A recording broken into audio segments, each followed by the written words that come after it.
မဒလီမှာစကားသုံးမျိုးရှိတယ်။မြေကြီးလည်းမခန်းစေနဲ့တစ်ပင်ကြီးလည်းမလဲစေနဲ့ထုံအိုးကြီးလည်းမကွဲစေနဲ့ကြားတော့ကြားဘူးတယ်သို့တော့တွင်တွင်ကြဲကြဲသိရသူရရှာတယ်။မြေကြီးလည်းမခန်းစေနဲ့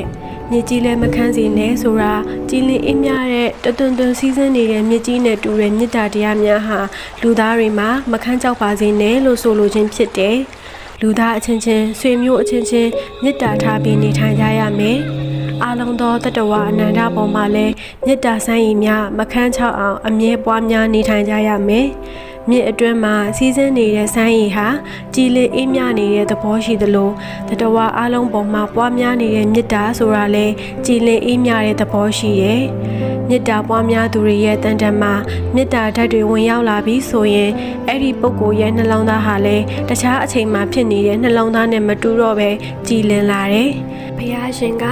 စိတ်တေပတန်တေလောဟိတံပတိတတိလို့မိန့်နေ